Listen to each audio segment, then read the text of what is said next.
Jadi begini Pak, seiring berkembangnya informasi di masyarakat sekarang ini, informasi digital, kami pun rakyat sekarang ini sudah belajar juga tentang masalah pandemi ini.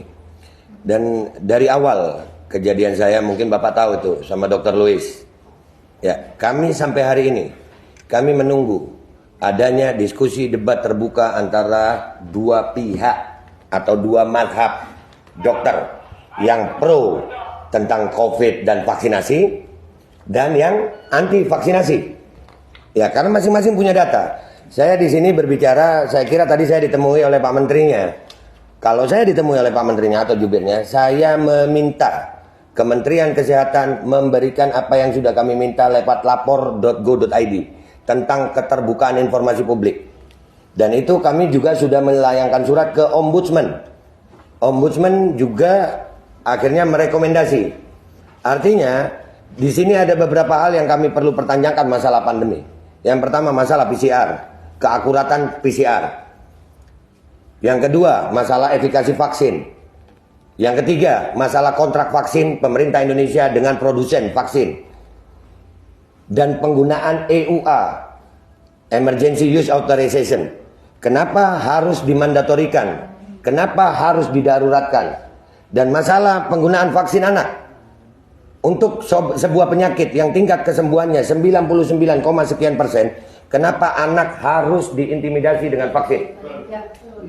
Anak Indonesia bukan anak yang penyakitan. Anak Indonesia anak yang sehat. Dan tidak sedikit Pak, kami sekali lagi tidak anti vaksin, kami anti pemaksaannya. Andai kata vaksin ini dilakukan secara sukarela, kami tidak seperti ini Pak. Kami jadi curiga dengan isi vaksin justru karena adanya kebijakan-kebijakan yang merubah negara demokrasi Pancasila ini.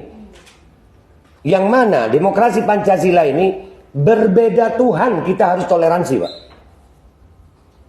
Tapi dengan adanya vaksinasi, rakyat Indonesia sekarang ini, perbedaan vaksinasi sudah ada diskriminasi dan intimidasi.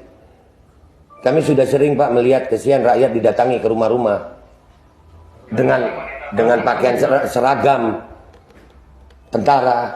Itu belum sakit udah sakit duluan, takut. Iya, kayak datengin maling.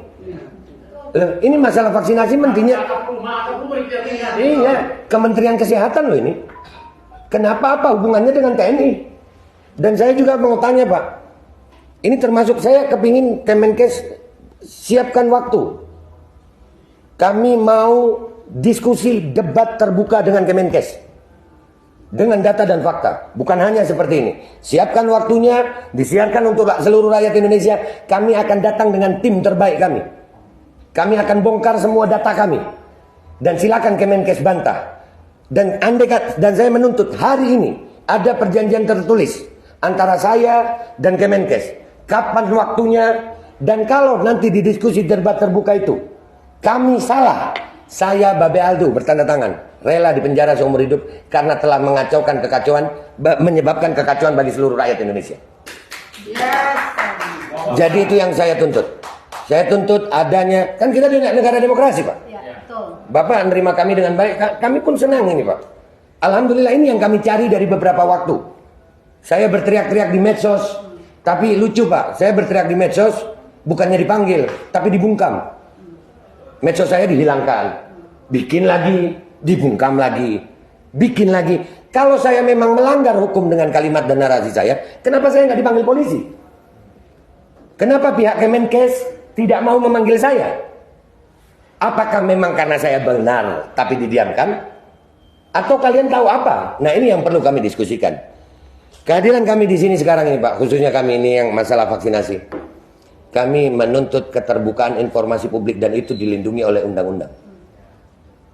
Ada KIP, undang-undang KIP ada. Ya, jadi kalau saya mewakili sebagian ibu-ibu ini, kami menuntut adanya diskusi terbuka antara pihak Aliansi Rakyat Menggugat dan tim dengan pihak Kemenkes yang disiarkan untuk seluruh rakyat Indonesia. Kita akan bawa tim terbaik kita melawan tim terbaik Kemenkes untuk berdiskusi. Bukan untuk debat biasa aja Pak. Karena ini menyangkut hajat hidup 270 rakyat Indonesia, 270 juta rakyat Indonesia. Kami tidak mau mempertaruhkan masa depan anak-anak kami Pak.